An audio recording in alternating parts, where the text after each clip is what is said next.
yàggul dara Antonio Guterres muy secrétaire général bu Nations Unies ONU xam ngeen def na benn interview ci RFI di ci wax ni ay millions yi nit danañ dee ak jàppale leen millions yi nit yooyu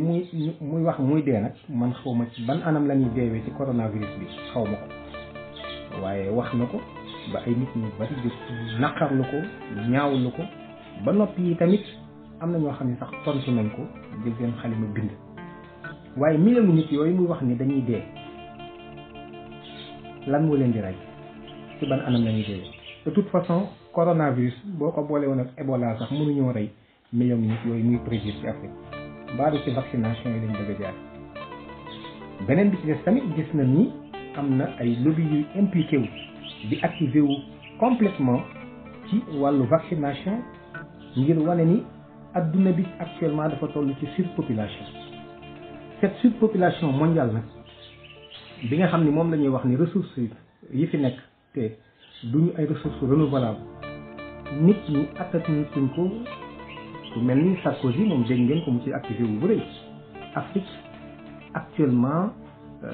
dañoo bari kon il faut ñu gérer seen problème démographie loolu tamit ngeen xam ni Bill Gates gisee na ak président Macky Sall waxtaan ci ak moom ci problème yooyu Sénégalais yi yaakaar naa ni waxuma la l'heure est grave mais l'heure est plus que grave su fekkente ni dañuy toog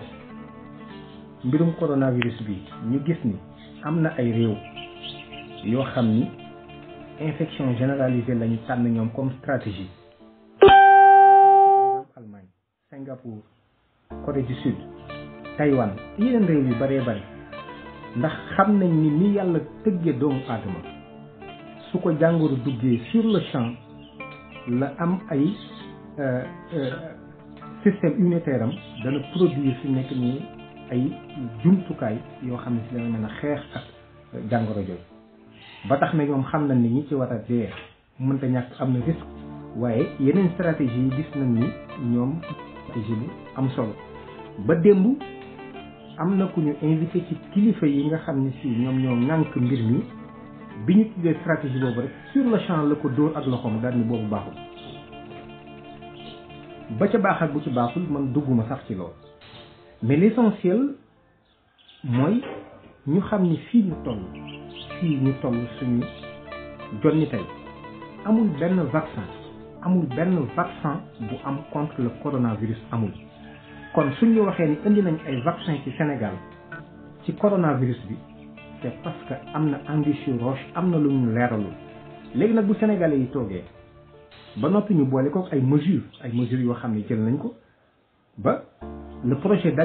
la loi d'habilitation bi nga xam ni président mi ngi ko war a yóbbu muy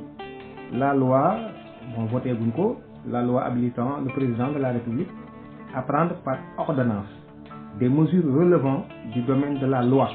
pour faire face à la pandémie du Covid-19 mooy loi boo xam ne dañ ko koy jox li nga xam ni yoon moo ko waroon di tëral boo koy def nga jaarale ko ci yoon loola dañ koy teggi président di jël ordonnance doon buur doon bumi alors boo xoolee décret bi nga xam ni si moom mooy indi projet de loi bi dafa ni le président de la République vu la Constitution donc c'est le décret 2020 878 ordonnant la présentation à l'Assemblée nationale du projet de loi habilitant le président de la République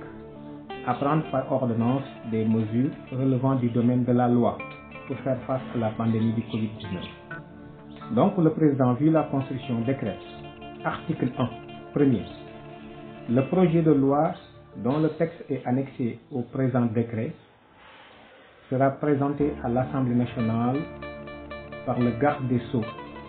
ministre de la Justice, qui est chargé d'en exposer les motifs et d'en soutenir la discussion. Article 2. Le garde des Sceaux, ministre de la Justice et le ministre du Travail, du Dialogue social et des Relations